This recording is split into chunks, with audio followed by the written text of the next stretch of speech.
ಹೃದಯಾಘಾತಕ್ಕೆ ಹಲವಾರು ಕಾರಣಗಳಿವೆ. ಅದರಲ್ಲಿ ಮುಖ್ಯವಾಗಿ ಒಂದು ಬದಲಾವಣೆ ಹೊಂದದಿರುವ, ಇನ್ನೊಂದು ಬದಲಾವಣೆ ಆಗದಿರುವ.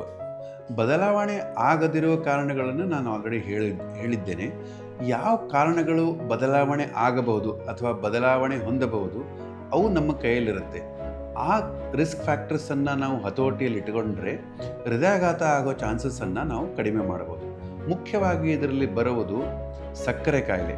ಸಕ್ಕರೆ ಕಾಯಿಲೆ ಇದ್ದರೆ ಹೃದಯಾಘಾತ ಆಗೋ ಚಾನ್ಸಸ್ಸು ಹೆಚ್ಚಾಗುತ್ತೆ. ನೆಕ್ಸ್ಟು ಅತಿಯಾದ ಬೊಜ್ಜುತನ ಅಂದರೆ ಕೊಲೆಸ್ಟ್ರಾಲ್.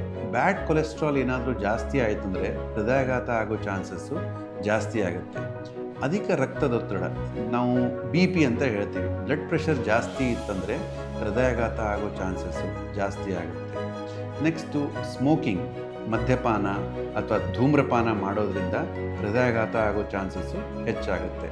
ಆಮೇಲೆ ಬೊಜ್ಜುತನ, ಒಬೇಸಿಟಿ, ವೇಟ್ ಜಾಸ್ತಿ ಇತ್ತಂದರೆ ಹೃದಯಾಘಾತ ಆಗೋ ಚಾನ್ಸಸ್ಸು ನಿಮಗೆ ಹೆಚ್ಚಾಗುತ್ತೆ.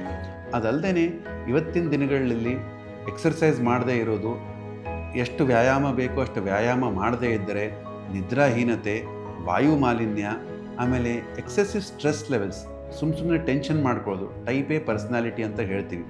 ಇವೆಲ್ಲ ಕಾರಣಗಳು ಇದ್ದರೆ ಹೃದಯಾಘಾತ ಆಗೋ ಚಾನ್ಸಸ್ ಹೆಚ್ಚಾಗುತ್ತೆ. ಬಟ್ ಏನಪ್ಪ ಅಂತಂದರೆ ಇದೆಲ್ಲ ನಾವು ಚೇಂಜ್ ಮಾಡ್ಬೋದು, ಇದೆಲ್ಲ ನಾವು ಬದಲಾವಣೆ ಮಾಡ್ಬೋದು.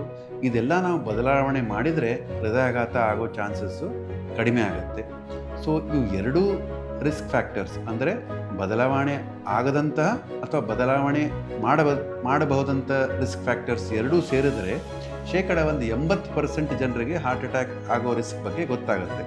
ಇದೆಲ್ಲ ಇದ್ರೂ ಸದ್ಯಕ್ಕೆ ಇನ್ನೂ 20% ಜನರಿಗೆ ಹೃದಯಾಘಾತ ಯಾಕೆ ಆಗುತ್ತೆ ಅನ್ನೋದು ನಮಗಿನ್ನ ತಿಳಿದು ಬಂದಿಲ್ಲ.